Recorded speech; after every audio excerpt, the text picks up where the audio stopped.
Scarlino from Hamilton, currently singing for A Living Nightmare.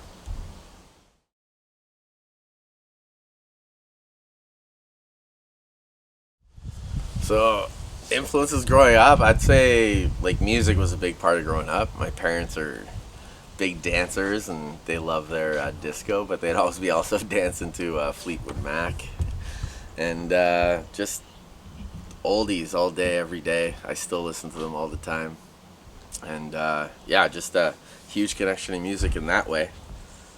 But I don't really ever remember going to many concerts growing up as a kid, not till I got a bit older, and then was introduced to the hardcore scene.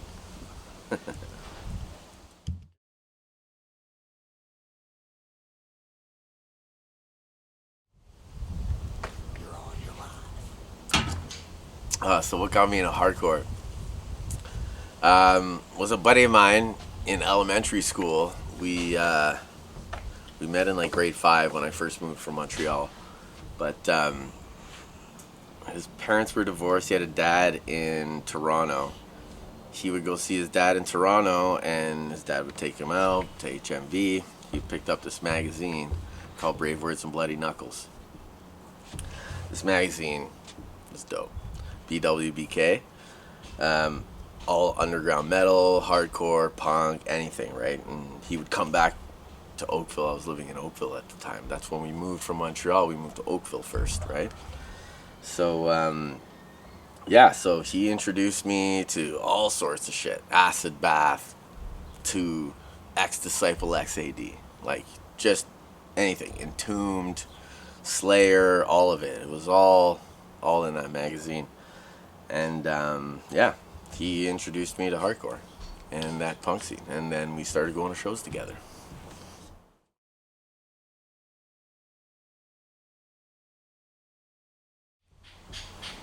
So first show, El Macombo, Toronto, 1998, July. Um, Went in there, started talking to some dude.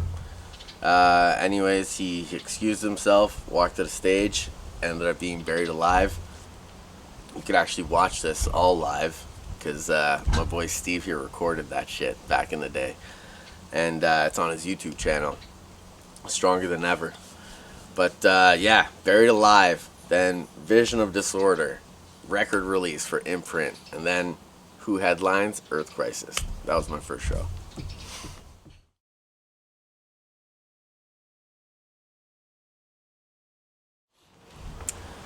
All right, favorite shows.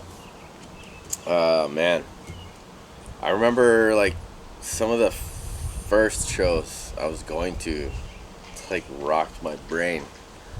Going to Sonic Onion upstairs, seeing 100 Demons with Death for Every Sin, and but one real memorable one was I think it was Mayfest at AFB in like 2002 at the AFB bar in Hamilton.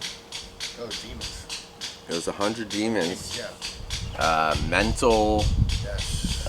the Alliance, fucking the Kill Decibel. Fuck. Anyways, 100 Demons played. They hit the stage. You can feel their stage presence. Like, you feel it when they hit the stage. Anyways, in the first 30 seconds, I can't remember what they opened with. I actually have it on video. I need you to help me digitize that, by the way. No problem. Within the first 30 seconds, there's kids hanging off the rafters, and the lights get ripped down.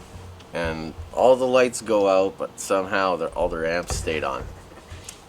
And so they just kept powering through the fucking songs. And I had the whole thing on video. I was standing on a table, because I remember all the, like, kids from Detroit came up, all the crews came up, and they put in their mouth guards when they hit the fucking pit. And I was just like, I'm gonna stand over here and film.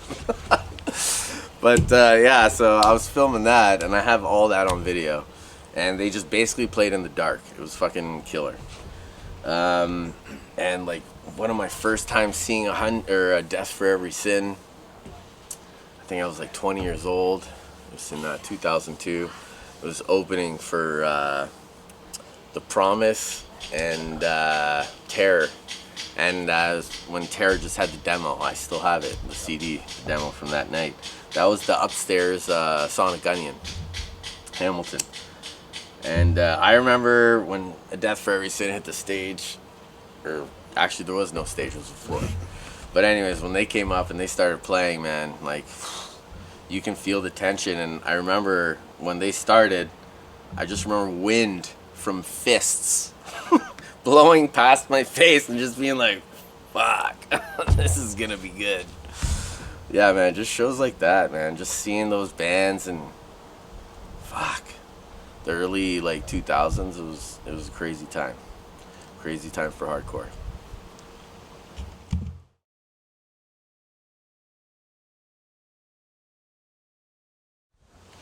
Craziest show, I'd have to say it would probably be a Lions show.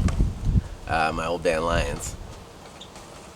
We played in Detroit, no, it was Port Huron, Michigan, with Annie Up, In This Defiance, and Strength and Honor from Toledo. Yeah, that show, kids went off. It was 2005. I think it was our first time playing in Michigan. We had just put out the 4-song demo or EP from the Blood, and excuse me, kids went off. And at one point, I think during the breakdown, some kid, I don't know how it happened, but this kid got thrown through the glass, the plate glass. We were playing in a YMCA in, like, you know, one of those rec rooms, and it was a relatively new YMCA, so they had those big full windows, you know, ceiling to ground windows. Kid gets thrown through the plate glass. The whole place just went berserk, like berserk. I have pictures. My friend Kayla from Edmonton was down actually taking pictures. She came on the whole tour with us. We were touring with Strength and Honor, and we just did like small, like New York and Ohio and Michigan. And yeah, man, that show was mental. I don't even know, we weren't even headlining that show, so I think like In This Defiance or somebody didn't get to play because the show got shut down after we were playing. But while we were playing, after that kid got smashed through the window, place went off. There were security guards there. Whoever was running the show there had security there, and they tried shutting our amps off because we wouldn't stop playing, right? They were trying to shut the show down after the kid went through the glass, right? They were freaking out, and all these kids were like holding the bouncers back, not letting them turn our shit off, and we finished our set, and then they basically cleared us out. We had a line up in the parking lot at our van selling merch. Like, we sold out of everything that night. Like, kids were about it. It was a good time. That was a crazy night, man. Like, I don't know. There's been a lot of crazy nights, but that's definitely one that I can remember for sure.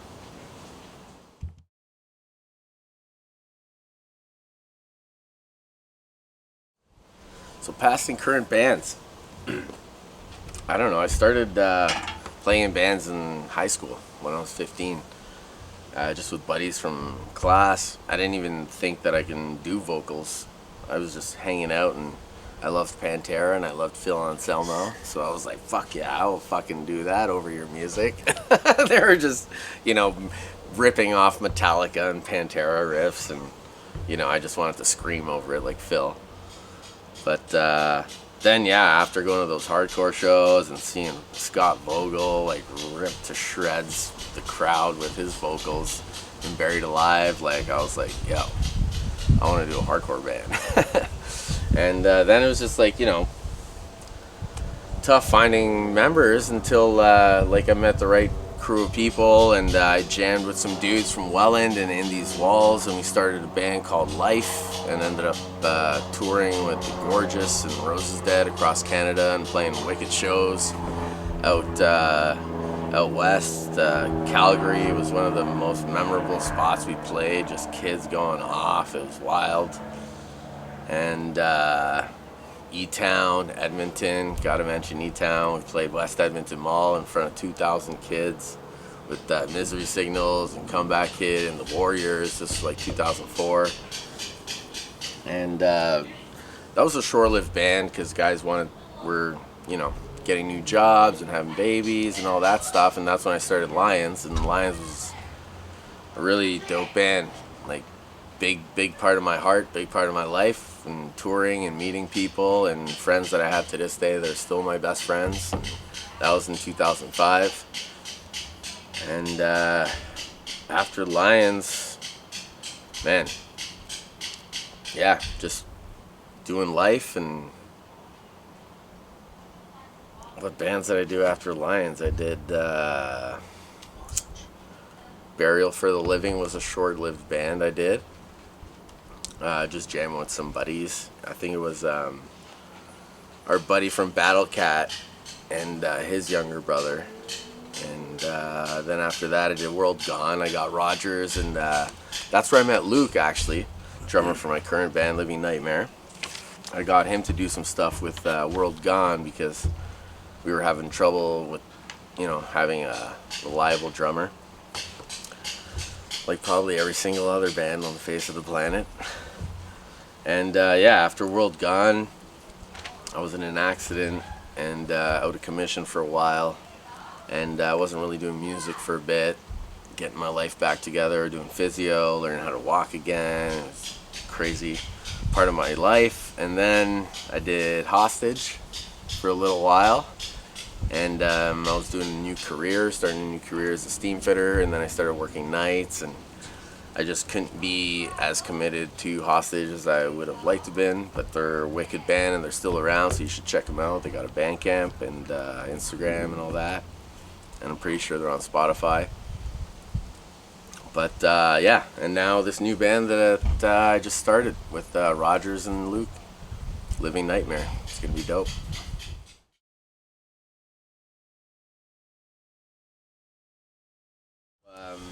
So what I love about being in a band is that I get to express myself, like, creatively. Yeah, I messed that up. You say creatively? Yeah. Yeah, let's do that again. Yeah. Second. Yeah, what I love about being in a band is that I get to express myself creatively. I get to express myself creatively. And, just like sometimes my like deepest, darkest aspects in life that, you don't know how else to express yourself. That's when you listen to Disembodied. Right? Disembodied. Fuck yeah. But, man, you can either go out there and fucking beat the shit out of somebody, which is not very, constructive. You gotta find another outlet, that's maybe a little more constructive, like expressing yourself, and that's what I love about being in a band, is I get to do that in a constructive way. And what I hate about being in a band is fucking getting guys together to jam, as it probably is every single other human being in a band. To try and get 5 guys with 5 different lives and 5 different schedules, 5 different age groups from 5 different cities. Well, not 5 different cities, but you know what I'm saying. It's almost impossible. So that is the most stressful part, is scheduling.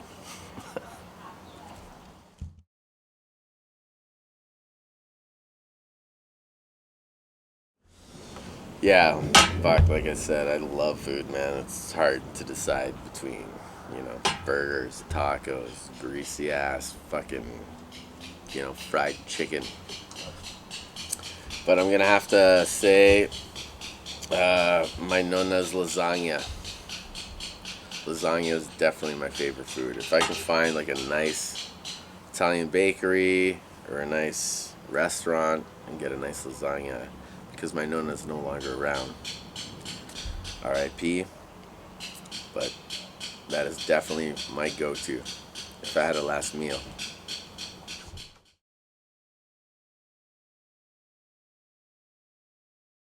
Yeah, it's hard. 10? Okay. I've put a lot of thought into this, actually. Yeah, no order, except I gotta start off with my number 1. I'll start off with number 1, and then I'll just go down in no particular order.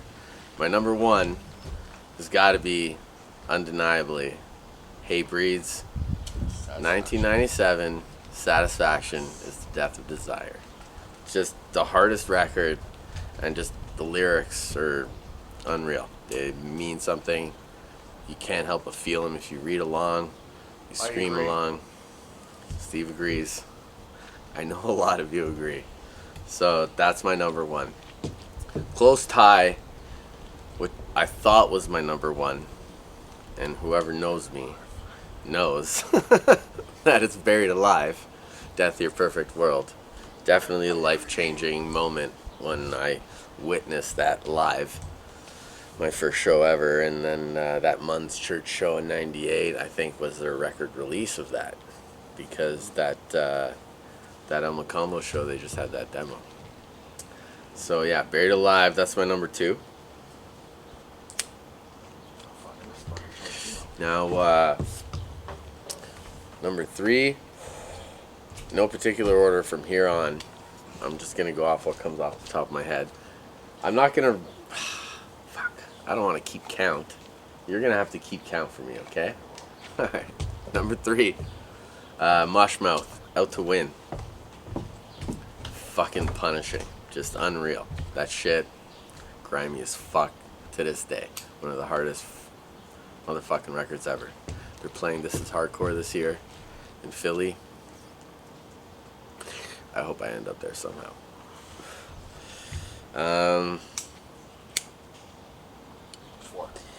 Number four, Disciple, Ex-Disciple XAD, Imitation of Love, right? I'll try to stick to full lengths, but like No Blood, No Altar. That was an amazing EP by them. Anyways, fuck, man. Number five. There's so many. All Out War, For Those Who Are Crucified. Yeah. Fucking crucial. 100 Demons, obviously, In the Eyes of the Lord.